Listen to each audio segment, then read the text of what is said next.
Sa araw-araw na tayo ay gumigising sa umaga na puno ng pangamba dahil sa mga kaguluhan at walang katapusang problema at suliranin na kinaroroonan ng ating bansa.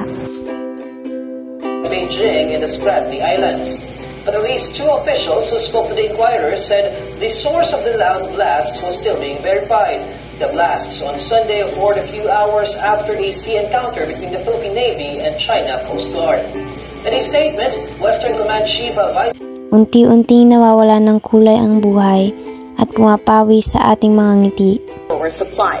Wala naman tao magagawa ganun ang buhay ng tao In this community in Manila, even Hirapang laganap sa iba't ibang bahagi ng bansa na tila ba'y hindi na matutugunan. 15 pesos from 10 pesos. Pampang means to dust off, referring to scrapped food from restaurants. Dirt dusted off, washed, and cooked. Bakit natin pinagdadaanan ang mga ito? Baka dahil din sa ating mga tao kaya tayo ay nahihirapan naman. Bilang isang dalaga at binata sa panahon ngayon, ay napakahirap abutin na ang beauty standard ng lipunan. At mahirap din makihalubilo lalo na kung mataas ang standard ng mga tao.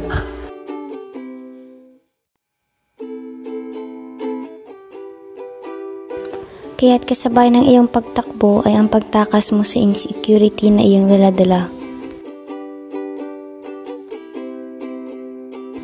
Gagawin mo ang lahat upang makasabay sa uso. Upang makasabay sa kanila.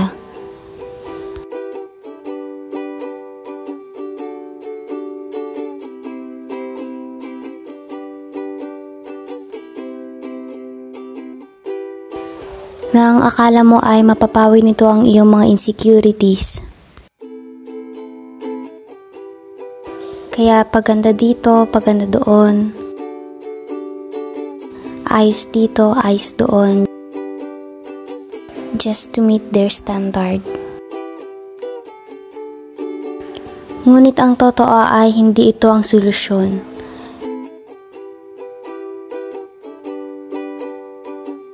Pagtanggap at pagmamahal sa sarili ang bubuo sa'yo.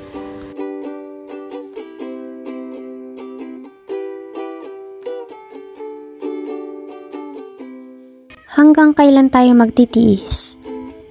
Magwawakas pa ba ang mga kahirapang ito?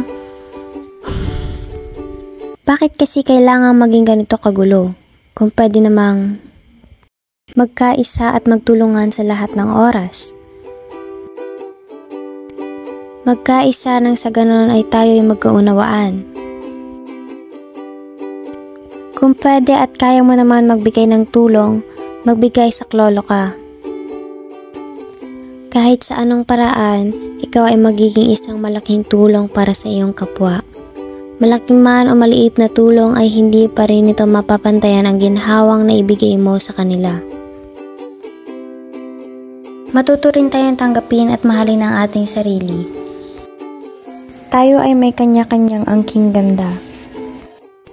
Kapayapaan, pagkakaisa, pagtutulungan, at pagtanggap sa sarili ang dapat na isaalang-alang at isabuhay.